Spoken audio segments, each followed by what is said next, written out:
Hello students, welcome to online tutorial by Anumi, and we are discussing chapter solid state.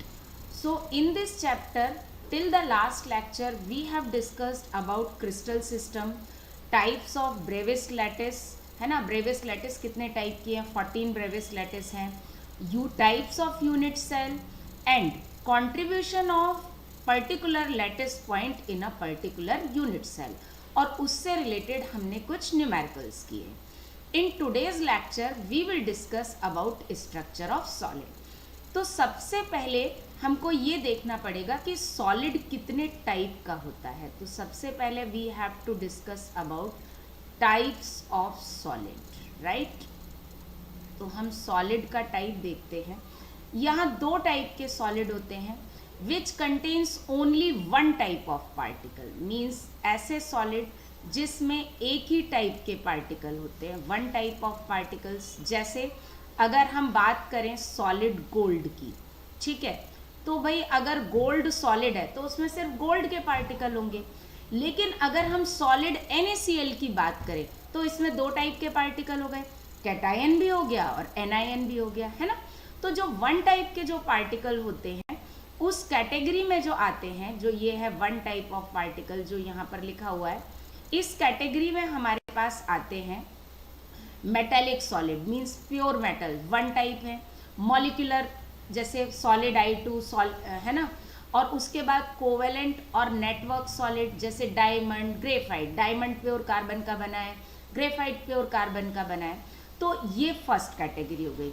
उसके बाद जो हम आते हैं, जो सेकेंड कैटेगरी है, that is which contains more than one type of particle. Okay, more than one type, एक से ज़्यादा. तो अभी मैंने आपको एग्जाम्पल बताया था NaCl, है ना. आयनिक सॉलिड इस कैटेगरी में आते हैं, more than one type of particles, ठीक है. और इस कैटेगरी में कितने आते हैं, कौन आता है? सारे आयनिक सॉलिड जो होते हैं वो इस कैटेगरी में आते हैं. जैसे NaCl, अभी हम इनका स्ट्रक्चर बाद में पढ़ेंगे, है ना. NaCl हो गया, ZnS हो गया, CaCO3 हो गया. इन सब में टू टाइप्स हैं. उसके बाद हमारे पास स्पाइनल स्ट्रक्चर है, इन्वर्स स्पाइनल स्ट्रक्चर है. तो इन सब में मोर देन टू टाइप आ जाते हैं, मतलब इनमें 3 टाइप के पार्टिकल्स आते हैं. ओके, तो स्पाइनल एंड जो इन्वर्स स्पाइनल स्ट्रक्चर है हम आगे पढ़ेंगे इसको. स्पाइनल एंड इन्वर्स स्पाइनल, अभी हम ज़्यादा डिटेल में इसमें नहीं जा रहे हैं, जब पढ़ेंगे तब बताऊंगी. इन दोनों में क्या रहता है? मोर देन टू टाइप रहता है. Okay, so they contains more than two types of particles. Okay, तो ये बेसिकली हमारे पास है दो टाइप के सॉलिड. अब हमको स्टडी अभी करनी है, सबसे पहले जो हम स्टडी कर रहे हैं कि solid having one type of particle.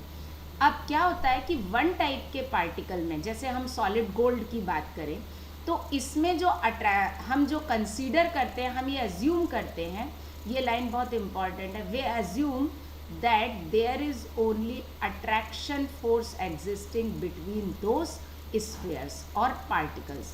Means इन पार्टिकल्स के बीच में अट्रैक्शन फोर्स है, तभी तो ये पार्टिकल्स एक दूसरे के पास में आएंगे. और ये पार्टिकल्स या स्फीयर्स इस तरीके से अरेंज रहते हैं कि इनके बीच का सेपरेशन कैसा हो? मिनिमम हो. And separation between the particle should be minimum, means उनके बीच में ओपन स्पेस कैसा हो? मिनिमम हो. ओके, अब यहाँ पर अरेंजमेंट जो होता है, जो हम पार्टिकल का अरेंजमेंट देखेंगे वो हम अलग अलग कैटेगरी में देखते हैं. तो जो हम पैकिंग देखते हैं या अरेंजमेंट देखते हैं, तो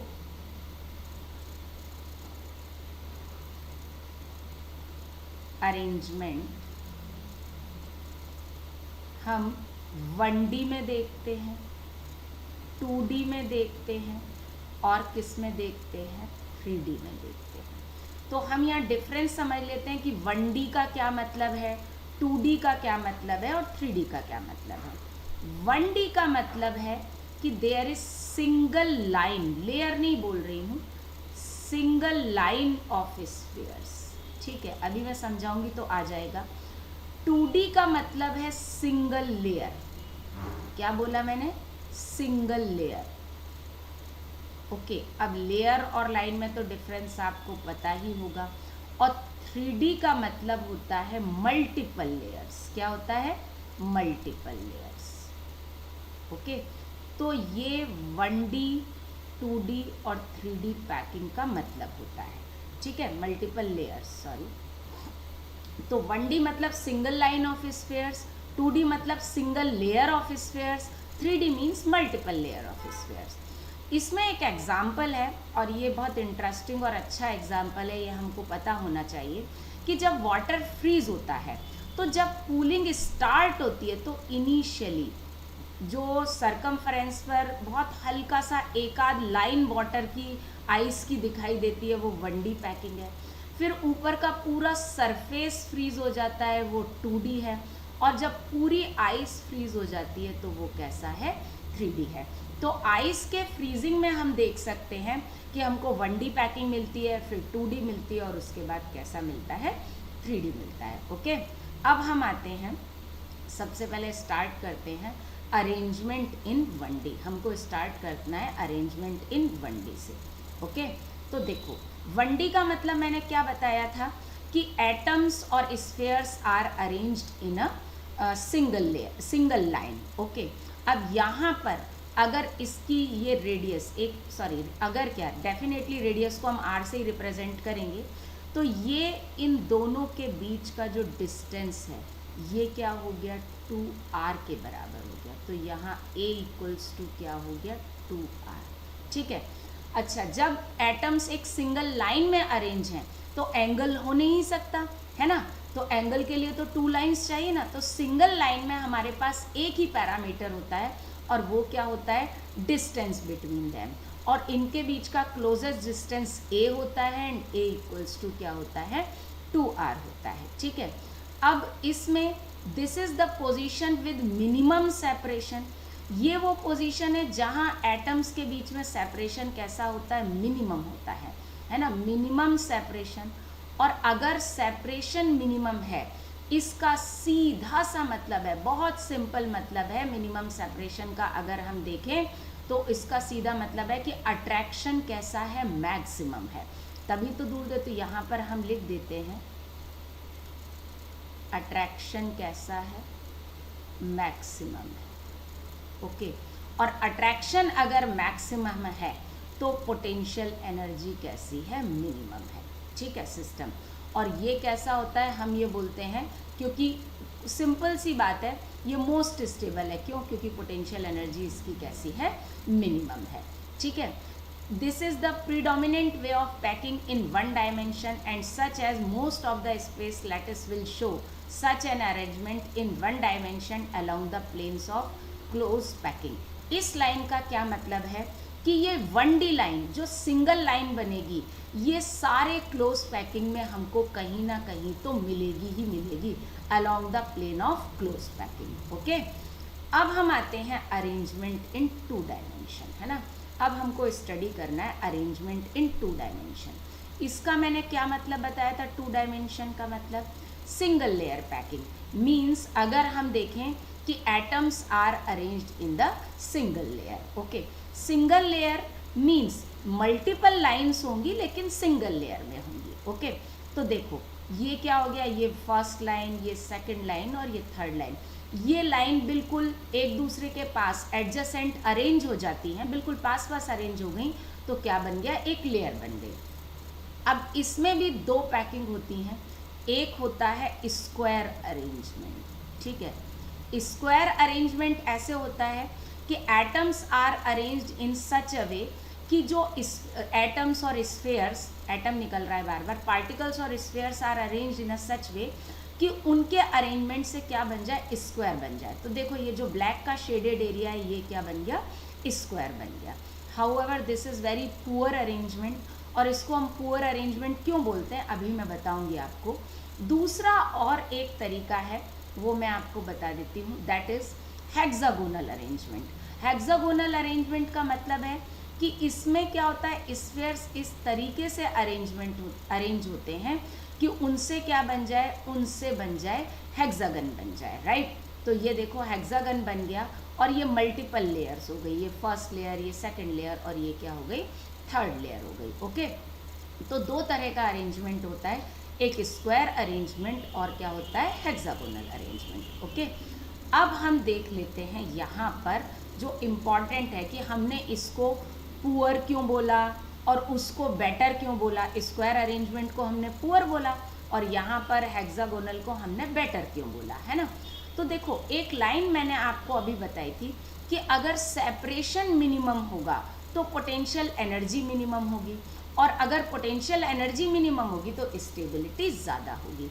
तो सबसे पहले अगर हम देखें सेपरेशन मिनिमम का क्या मतलब है, सेपरेशन मिनिमम का सिंपल सा मतलब है कि ऑक्यूपाइड स्पेस कैसा होना चाहिए, ज़्यादा होना चाहिए। तो यहाँ पर मैं एक लाइन लिख देती हूँ, या आप लोग भी लिख लेना कि हम अरेंजमेंट में ऐसा मानते हैं कि एफिशिएंट अरेंजमेंट क्या होना चाहिए कि ऑक्यूपाइड स्पेस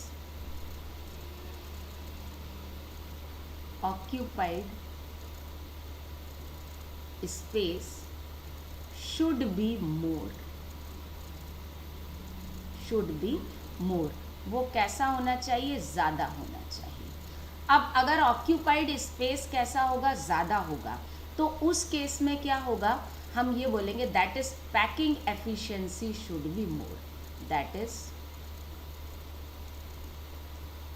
पैकिंग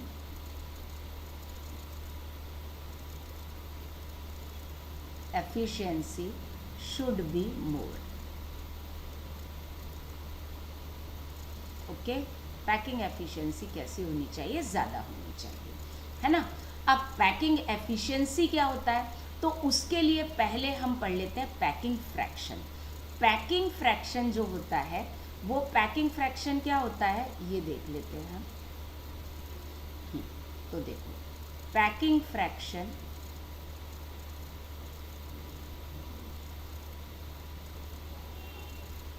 कि कितना फ्रैक्शन इसने ऑक्यूपाइड किया हुआ है। तो पैकिंग फ्रैक्शन क्या होता है, occupied space upon total space. So that is occupied space upon total space. मैं स्पेस नहीं लिख रही हूँ, है ना, तो आप समझ जाना कि ऑक्यूपाइड अपॉन टोटल को अपन बोलते हैं पैकिंग एफिशिएंसी। क्योंकि मैं वॉल्यूम, एरिया, सारी चीज़ें लिखूंगी यहाँ पे, तो मैं अभी ऐसे लिख देती हूँ, ऑक्यूपाइड अपॉन टोटल। अब हम देखते हैं इसका packing fraction.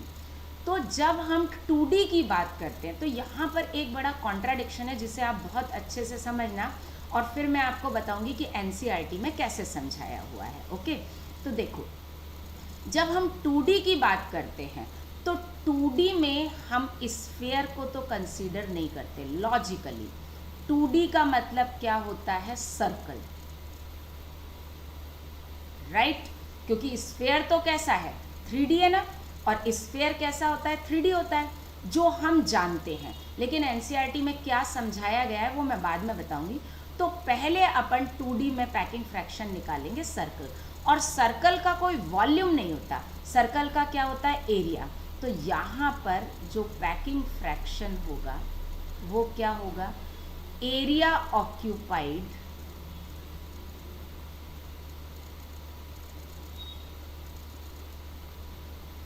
Upon total area, right.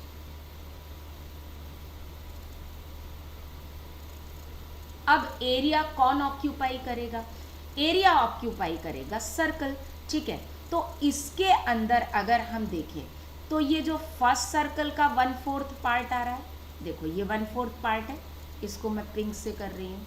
ये सेकंड सर्कल का भी 1/4 पार्ट आ रहा है, थर्ड सर्कल का भी 1/4 पार्ट आ रहा है, और फोर्थ सर्कल का भी 1/4 पार्ट आ रहा है। ओके, तो अगर हम देखें कि स्क्वायर के अंदर एरिया ऑक्यूपाइड कितना हुआ, कितने सर्कल ने एरिया ऑक्यूपाइड किया, एरिया ऑक्यूपाइड हुआ बाय सर्कल, तो दैट इज 4 सर्कल का 1/4 है ना। टोटल इतने, मतलब पूरा सर्कल तो आ नहीं आया, 4 सर्कल, हर सर्कल का 1/4 पार्ट उसके अंदर आ रहा है, तो 4 × 1/4 इंटू एरिया ऑफ सर्कल क्या होता है, πr², राइट। तो सर्कल का एरिया ऑक्यूपाइड आ गया कितना, πr², और स्क्वायर का एरिया कितना आ जाएगा, total area of square, that is equals to a²। अच्छा, a², a is equal to क्या है, 2r, तो ये कितना आ जाएगा, 4r², राइट। तो यहाँ अगर हम नीचे देखें तो पैकिंग फ्रैक्शन कितना आ गया, पैकिंग फ्रैक्शन ये तो मैंने बता ही दिया, तो ये कितना आ जाएगा, πr² upon 4r², and finally it is कितना आ गया, ये कितना आ गया, π/4, ठीक है।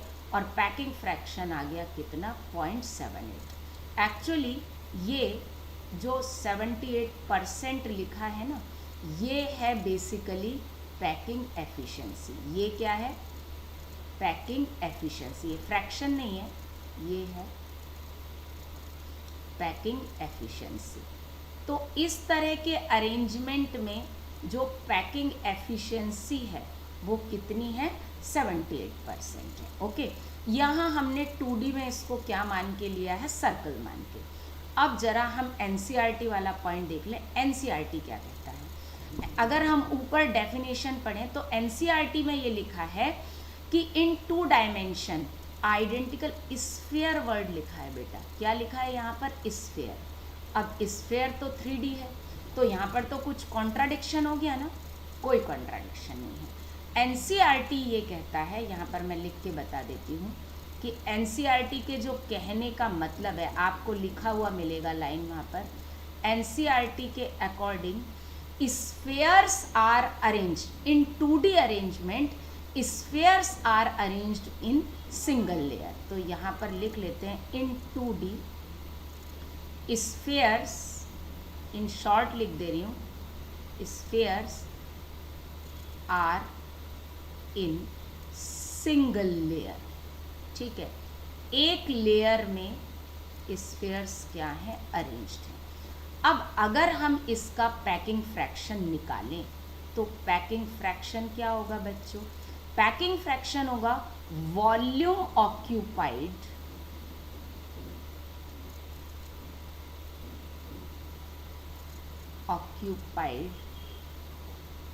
Upon total volume, right.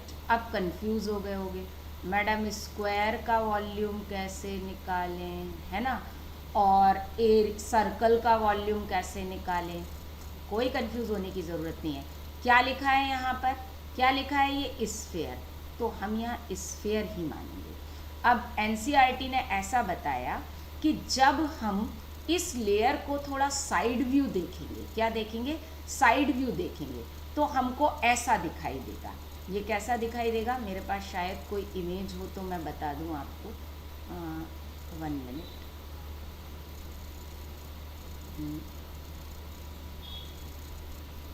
Yes, है इमेज, मैं बनाऊंगी नहीं, देखो आप इतना सा मान लो, फिर मैं रब कर दूंगी कि ये वाला जो है, बस इतना, स्क्वायर नहीं बना रही हूँ, ये जो ग्रीन लाइन से मैं सेपरेट कर रही हूँ ना, ठीक है, ये स्फीयर्स की लेयर है ना, बस एक लेयर, ये डबल में मैंने बनाया तो इसमें से आप एक लेयर मान लो, ओके।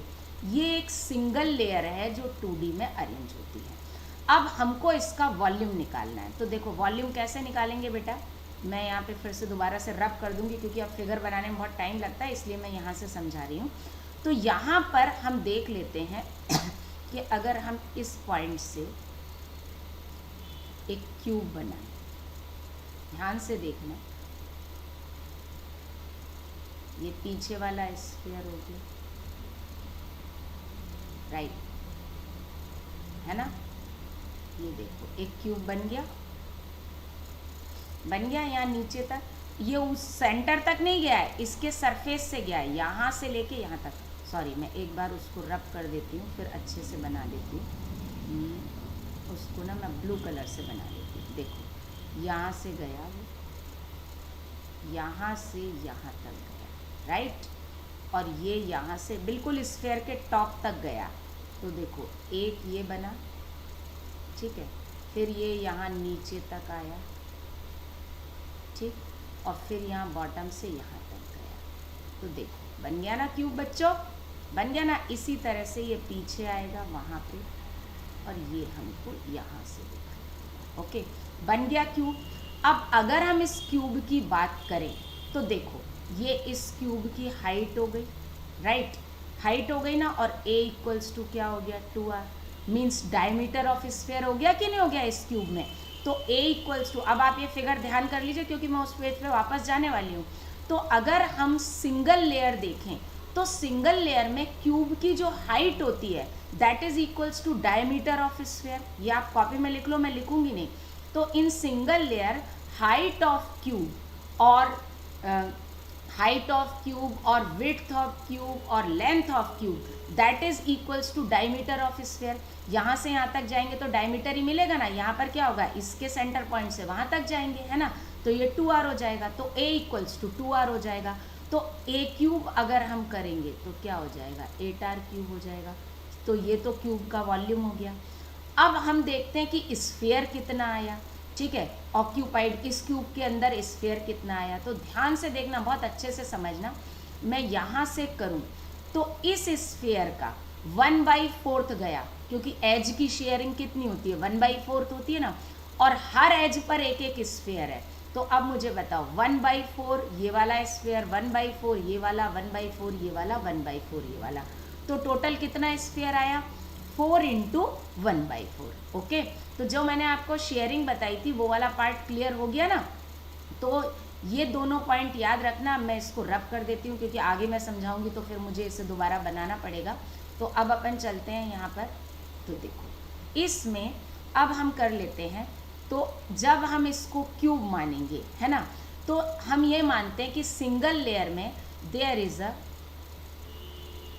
Cube of 4 spheres. अब मैं इसको ऐसे ही कट कर देती हूँ, इरेज नहीं कर देती। क्यूब ऑफ 4 स्फीयर्स हमने लिया, और उस क्यूब में a equals to diameter of sphere या 2r, राइट, यही लिखा था, है ना। तो वॉल्यूम ऑफ क्यूब क्या हो गया, volume is equal to a cube that is equals to 8r cube. अब अपन आते हैं number of spheres in a cube. एक क्यूब में कितने स्फीयर्स आ गए, तो स्फीयर्स इन क्यूब, ठीक है। तो क्यूब में चारों जो एजेस थी उन पर एक एक स्फीयर था, तो कितना आ जाएगा, 4 × 1/4 दैट इज 1, क्योंकि एज की शेयरिंग तो 1/4 होती है ना।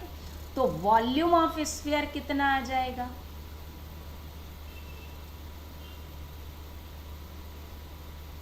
वॉल्यूम ऑफ स्फीयर आ गया 1 × 4/3 πr cube. Volume occupied, sorry,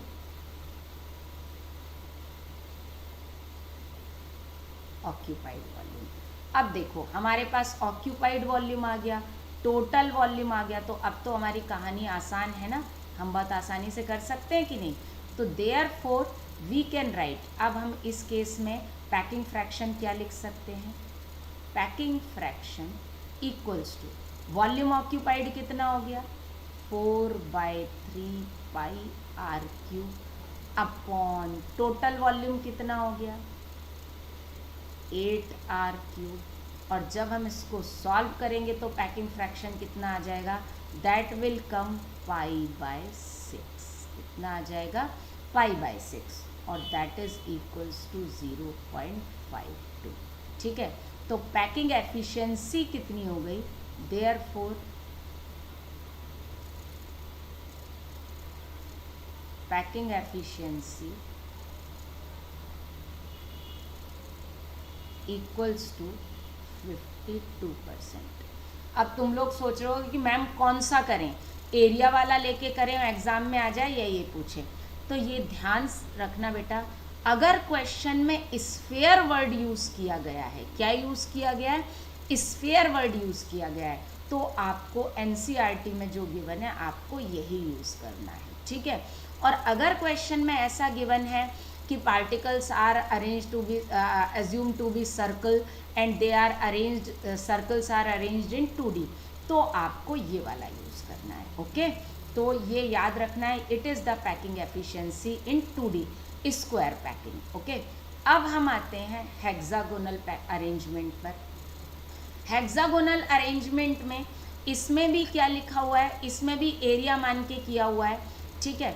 और अगर आप हेक्सागन मान के करेंगे तो मैं वैसे भी करवा दूंगी, वैसे मैं ये आपको होमवर्क भी देख सकती हूँ थोड़ा सा हिंट देके। तो पहले अपन सर्कल मान के कर लें, सॉरी, है ना, तो सर्कल 2D मान के कर लें।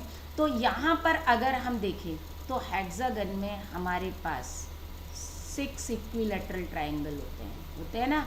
तो एरिया ऑफ हेक्सागन क्या होता है, एरिया ऑफ हेक्सागन होता है 6 into area of equilateral triangle, और इक्विलैटरल ट्राइंगल का एरिया क्या होता है, √3a/4a²। a इक्वल्स टू क्या है, 4r है ना, तो 6 इंटू √3a/4a² आया।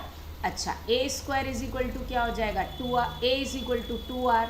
तो अल्टीमेटली ये हमारे पास कितना आ जाएगा, अगर हम इसको निकालें तो 4 से 4 तो क्या हो गया, कैंसिल। तो 6 इंटू √3r², ये हो गया एरिया ऑफ हेक्सागन। अब हम देखते हैं एरिया ऑफ एटम, क्योंकि हमने सर्कल बनाया है। तो एक सर्कल का एरिया, ये पूरा का पूरा जो सर्कल है, जिसको मैं पर्पल से शेडेड कर दे रही हूँ, इसका एरिया कितना हो गया बेटा, इसका हो गया πr²। अब बाकी कितने सर्कल हैं जिनका 1/3 पार्ट आ रहा है, देखो 1 2 3 4 5 6, तो 6 सर्कल ऐसे हैं जिनका 1/3 पार्ट आ रहा है। तो 6 इंटू 1/3 πr², तो ये टोटल कितना हो जाएगा, 3 πr²। तो एरिया ऑफ एटम कितना आ गया, 3 πr²। और पैकिंग फ्रैक्शन कितना आ जाएगा, 3 πr² अपॉन 6 √3r²। तो ये कितना हो जाएगा, √3π/6। ये कितना हो गया, 0.91 पैकिंग फ्रैक्शन। और पैकिंग एफिशिएंसी कितनी हो गई, पैकिंग एफिशिएंसी हो गई 91%। It is the packing efficiency, okay. अब अगर आप देखें तो पिछले वाले में पैकिंग एफिशिएंसी आ रही थी 78% और इसमें कितनी आई, 91%। That is why it is the better arrangement, okay. अब जरा हम एनसीईआरटी की कहानी भी समझ लेते हैं। एनसीईआरटी को समझना अति आवश्यक है ना हमारे लिए।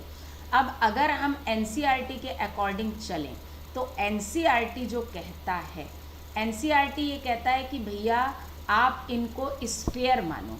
तो एनसीईआरटी भी लेके चलते हैं, ये मैं आपको बस रफली आइडिया दूंगी, because after that you can do it. तो एनसीईआरटी में अगेन वही है कि single layer of sphere is obtained. तो अगर हम हेक्सागन की तरफ चलें तो मैं आपको बताऊं, हमको यहाँ मिलेगा, शायद यहाँ पेज नंबर 24 पर, आई होप 23 पर, यस 23 पर। देखो अगर हम देखें तो इस तरह से हेक्सागन जो है वो सिंगल लेयर में अरेंज रहता है। अब यहाँ पर मैं आपको बता देती हूँ, यहाँ पर हम कर लेते हैं इसको। तो देखो अगर हम इस हेक्सागन को माने तो हेक्सागन का अगर हमको वॉल्यूम निकालना है तो हेक्सागन का वॉल्यूम क्या होता है, एरिया इंटू हाइट कर देंगे। और हाइट कितनी हो जाएगी, अगर मैं यहाँ से देखूँ तो हाइट इक्वल्स टू कितना हो गया बेटा, that is height equals to 2r, diameter हो गया ना। तो हेक्सागन की जो हाइट है, हाइट इक्वल्स टू यहाँ पर कितना हो गया, 2r हो गया। और एरिया तो हम इस हेक्सागन का निकाल ही लेंगे, एरिया हम अभी निकाल ही चुके हैं। एरिया ऑफ हेक्सागन कितना होता है, 6 into area of 6 equilateral triangle, okay. बस अब उस एरिया में अगर हम हाइट मल्टीप्लाई कर देंगे तो हमको वॉल्यूम मिल जाएगा, ओके। तो इसको मैं रब कर देती हूँ, ये आगे काम आएगा। बस मुझे फिगर ये दिखाना था कि अगर हम इस तरीके से स्फीयर मानेंगे तो हम हाइट कितनी लेंगे, तो सिंगल लेयर की हाइट तो हमेशा क्या होगी, सिंगल लेयर की हाइट हमेशा 2a होगी, ओके। तो अब था तो इस केस में अगर हम पैकिंग फ्रैक्शन निकालें तो पैकिंग फ्रैक्शन क्या होगा, volume occupied, volume occupied by spheres, जितने भी स्फीयर्स होंगे, अपॉन वॉल्यूम ऑफ हेक्सागन। ठीक है, यही होगा ना। तो हेक्सागन का वॉल्यूम तो अपने को पता है। अब हेक्सागन का वॉल्यूम हम निकाल लेते हैं। वॉल्यूम ऑफ हेक्सागन क्या होगा बेटा? फटाफट जो अपन करके आए हैं लिखते जाते हैं। यहाँ पे एरिया इनटू हाइट।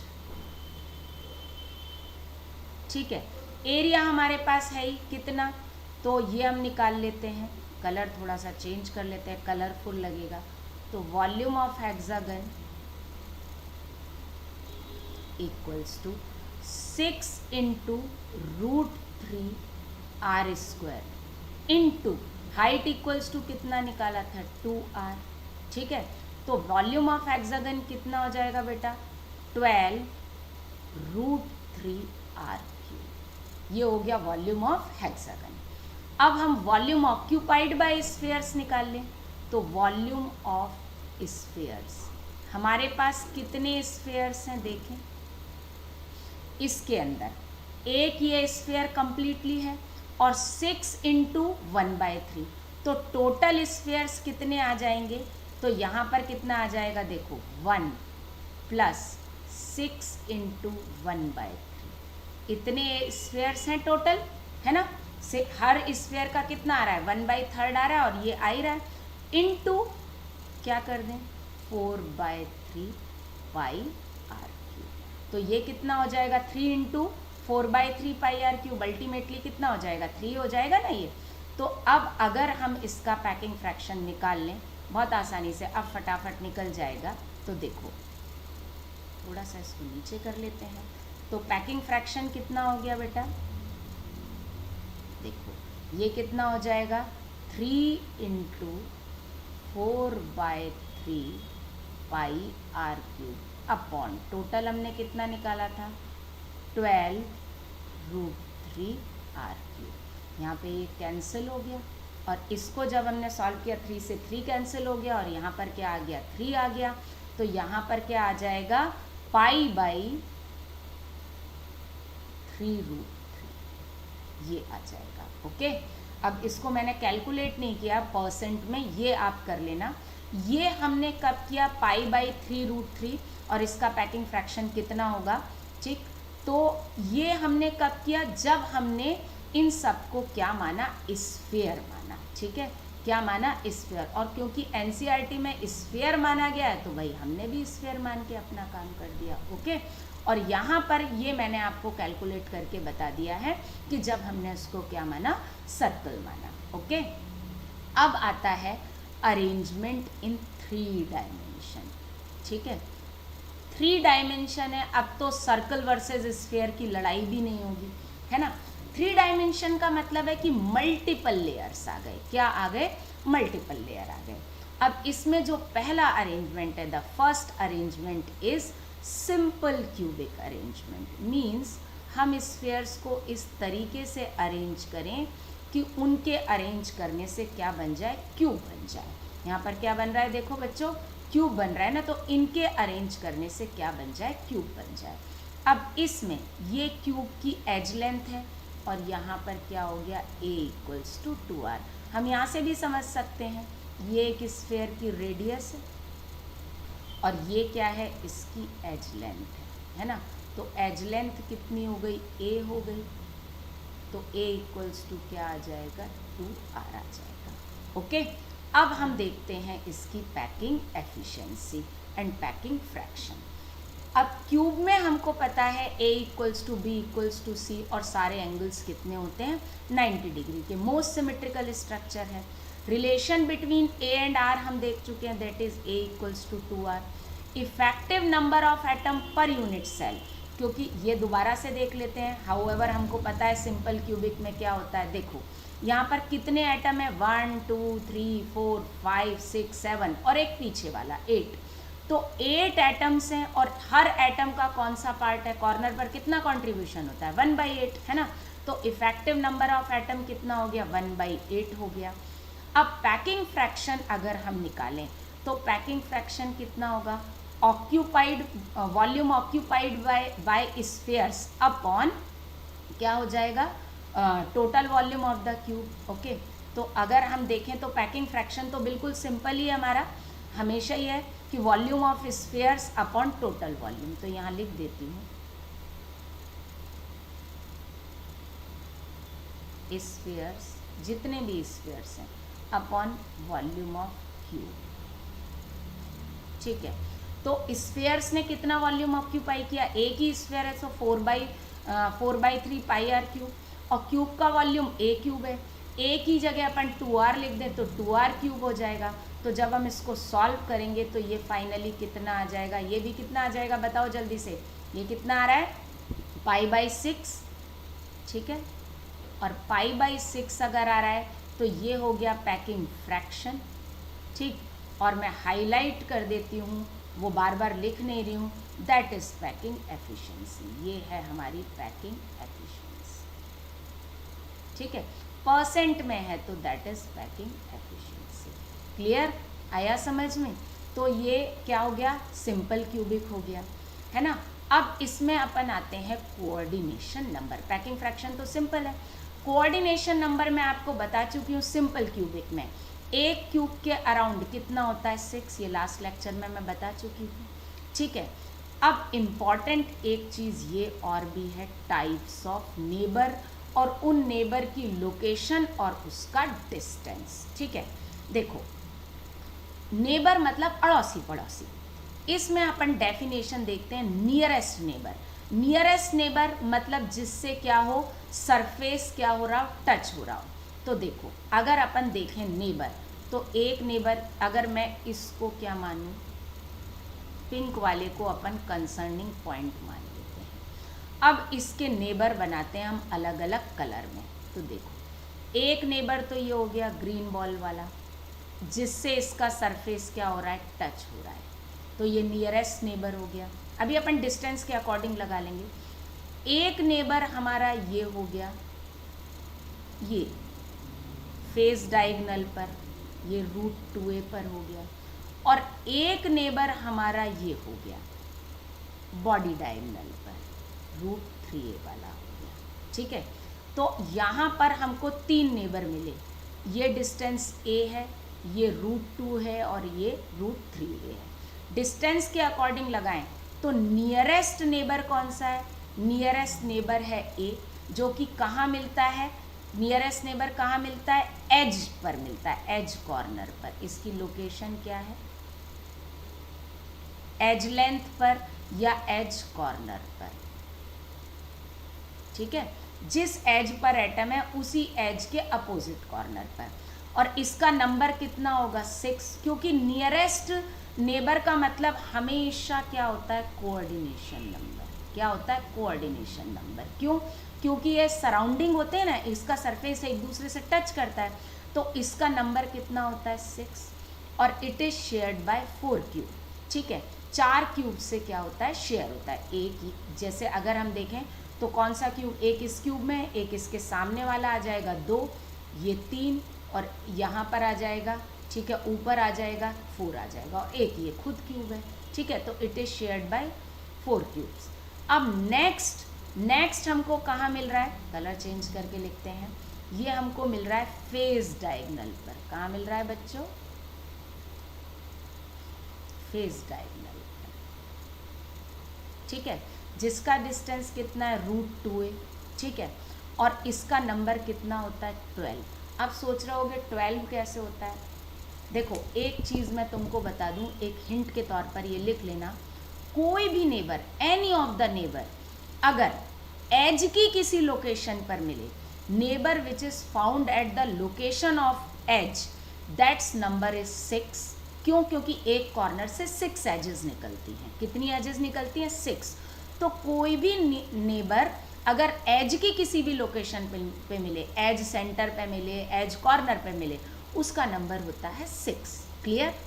फिर any of the neighbour which is found at the face diagonal, अगर वो फेस डायगोनल पर मिलता है तो उसका नंबर क्या होता है, 12। फेस डायगोनल की किसी भी लोकेशन पर मिले, फेस डायगनल के कॉर्नर पे मिले, फेस सेंटर पे मिले, फेस डायगनल नहीं sorry, face any of the neighbour which is obtained at the face, जो फेस पर मिले, ठीक है, फेस सेंटर पे मिले, फेस डायगनल पर मिले, उसका नंबर होता है 12। क्यों?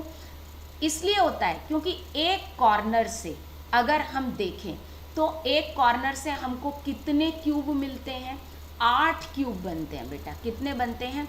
8 क्यूब। और 8 क्यूब में अगर हम देखें तो क्या होगा? देखो मैं ऐसे समझा देती हूँ। एक ये वाला फेस, ठीक है, इसका नंबर, फिर यहाँ पर एक बनेगा वो फेस, ठीक है, इधर एक और बनेगा, तो यहाँ पर टोटल कितने हो जाएंगे? 8 क्यूब हो जाएंगे, ठीक। और 8 क्यूब में अगर हम निकालेंगे तो इनका नंबर कितना होना चाहिए? 24 होना चाहिए। अब सोच रहे होगे कि 24 कैसे होगा, बताती हूँ। अगर 8 क्यूब के देखें तो सिर्फ 3 फेस शेयरिंग होते हैं। कौन सा? ये वाला और ये साइड वाला जो ये पीछे से है, तो 3 फेस शेयरिंग होते हैं। तो 8 3 जार 24, ठीक है। और उस 24 में से फेस पर जो एटम होता है उसकी शेयरिंग एक पर्टिकुलर यूनिट सेल में होती है आधी। तो 24 का आधा कितना हो गया? 12। तो इसलिए इतना डिटेल में ऐसे अगर मॉडल होता है तो मैं सामने मॉडल से आपको बहुत अच्छे से समझा देती, लेकिन अभी आप लर्न कर लीजिए कि फेस की लोकेशन पे, फेस सेंटर पे या फेस डायगोनल पर जो भी नेबर होगा उसका नंबर हमेशा कितना होगा? 12। हाउएवर ये याद रखने की बिल्कुल ज़रूरत नहीं है, इसको मैं हाईलाइट करके क्रॉस कर दूंगी। ये ज़रूरत नहीं है कि कितने क्यूब से शेयर होता है, बस हमको ये याद रखना है। ये हाईलाइट मैं बाद में क्रॉस कर दूंगी इसको, ये अनशेयर्ड है, ये भी हमको याद रखने की ज़रूरत नहीं है, तो इसको हम क्या कर देते हैं, मतलब क्रॉस इसलिए कर रही हूँ कि आपको ये याद नहीं करना, ठीक है। हाँ, नंबर आपको याद रखना है, ये आपको बहुत अच्छे से ही याद रखना है। क्लियर? कोई डाउट यहाँ तक? अब अपन आते हैं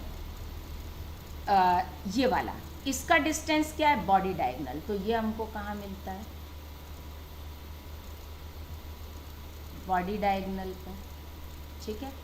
और एक स्टेटमेंट और, any of the neighbour which is obtained at body diagonal. Body diagonal में बॉडी डायगोनल के बिल्कुल कॉर्नर पे मिले या बॉडी सेंटर में मिले, उसका नंबर हमेशा 8 होता है। क्यों?